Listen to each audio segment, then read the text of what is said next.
ബദീഉസ് സമാവാതി വൽ അർദ്, ആകാശങ്ങളെയും ഭൂമിയെയും മുൻ മാതൃകയില്ലാതെ നിർമ്മിച്ചവനാണവൻ. അന്നാ യകൂനു ലഹു വലദ്, അവന് ഇങ്ങനെ ഒരു സന്താനമുണ്ടാകും. അലം തകുൻ ലഹു സാഹിബ, അവനൊരു കൂട്ടുകാരിയുമില്ലല്ലോ. വഖലഖ കുല്ല ശൈ, എല്ലാ വസ്തുക്കളെയും അവൻ സൃഷ്ടിച്ചതാണ്. വഹുവ ബികുല്ലി ശൈഇൻ അലീം, അവൻ എല്ലാ കാര്യത്തെപ്പറ്റിയും അറിയുന്നവനുമാണ്. ദാലികുമുല്ലാഹു റബ്ബുക്കും, അങ്ങനെയുള്ളവനാണ് നിങ്ങളുടെ രക്ഷിതാവായ അല്ലാഹു. ലാ ഇലാഹ ഇല്ലാഹു, അവനല്ലാതെ ഒരു ദൈവവുമില്ല. ഖാലിഖു കുല്ലി ശൈ,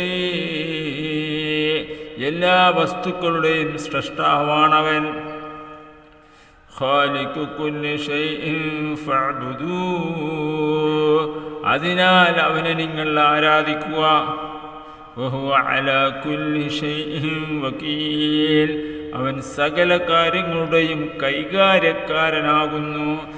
ലാ തുദ്രികുഹുൽ അബ്സാർ, കണ്ണുകൾ അവനെ കണ്ടെത്തുകയില്ല. വഹുവ യുദ്രികുൽ അബ്സാർ, കണ്ണുകളെ അവൻ കണ്ടെത്തുകയും ചെയ്യും.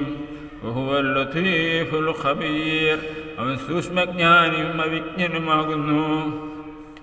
അത് ജാഅകും ബസ്വായിറു മിൻ റബ്ബിക്കും, നിങ്ങളുടെ രക്ഷിതാവിങ്കൽ നിന്ന് നിങ്ങൾക്കിതാ കണ്ണു തുറപ്പിക്കുന്ന തെളിവുകൾ വന്നെത്തിയിരിക്കുന്നു. ഫമൻ അബ്സറ ഫലിനഫ്സി, വല്ലവനും അത് കണ്ടറിഞ്ഞാൽ അതിന്റെ ഗുണം അവന് തന്നെ. വമൻ അമിയ ഫഅലൈഹാ, വല്ലവൻ ആ ഖുർആന് നേരെ അന്ധത കൈക്കൊണ്ടാൽ അതിന്റെ ദോഷം അവനു തന്നെ. വമാ അന അലൈക്കും ബിഹഫീസ്,